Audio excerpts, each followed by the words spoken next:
I came to a conclusion that some of you guys out there just aren't going to like, flat out. And that's that I was in the past torn between the two. Probably always leaning towards CK2 over EU4. But I think I've now just definitively come to the conclusion that CK2 is better than EU4. Now, with the arrival of EU5, we had both generations, we've iterated. It'll be CK3 against EU5. I have not played CK3. I know. I've just reached this old age where I just like what I like now. I don't really need to be up with the new thing. And all the things I've read, it's just that CK3 is not up to snuff, which I already knew. I knew they'd release it with virtually no content and then just milk you for all your worth with the DLCs. That practice seems to get worse and worse. And so for me, I'll just stick with my CK2 when I feel like scratching that itch. But I haven't played EU4 in a long time, and maybe that's a factor. Maybe I just need to get back into it. I don't know. But I love CK2, there's so many different, scenarios you can play and get excited about it. At least, if you've taken a break of a few months and you come back and say, oh, I want to do this. And it's fun. And it just feels like there's always something to do. Like, it doesn't feel slow to me. Even though, someone like my son would think that any one of these games is painfully slow. But CK2 for me certainly isn't too slow. But I decided as a change of pace. I did get a little bit sick of CK2 after playing a couple of playthroughs recently. And I decided to play EU4. And I fire up, a Portugal game. And I realized that there's just nothing for me to do. I noticed that they changed the exploration to be, I don't know, this might have changed that years ago, but I don't play it every several years, so this was new to me.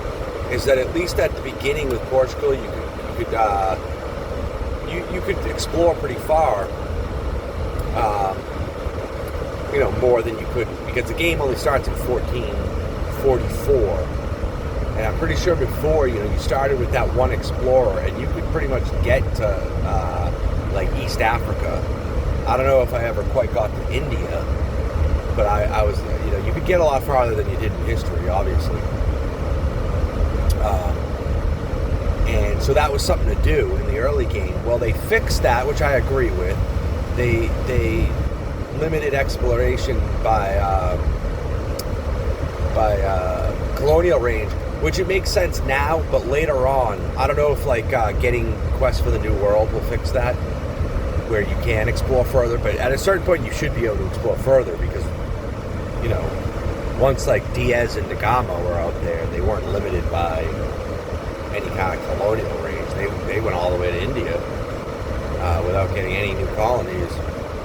So, hopefully Quest for the New World allowed you to do that. But at any rate, there was just nothing for me to do, It just feels like... And then there's just mechanics in there, which again, maybe I just need to get used to because, the mind adapts to a lot of shit that you don't really like, but you accept it. Because it was the same way with some things in CK2. I don't really like Conclave at all. I don't like having to dick around with the council. But I've been playing with all DLCs with the subscription service for so long now that I just accept it. It's not something I sit there and say, oh, this sucks. But what I'm getting at is I do not like the whole estates mechanic in EU4. I don't like... It just seems like it's something to mess with for no reason. It's just like a useless complication. And I know if you're an EU fan, you might be saying that I'm contradicting myself, but I'm saying there's nothing to do, but then I'm criticizing something to do. But that just ain't it for me, And sure, it could be a function of Portugal, but I don't know. The game just feels like it moves really freaking slow. I don't know. Maybe I'm just too used to CK2 now, or maybe the mood I'm in is I'm just not patient for whatever reason.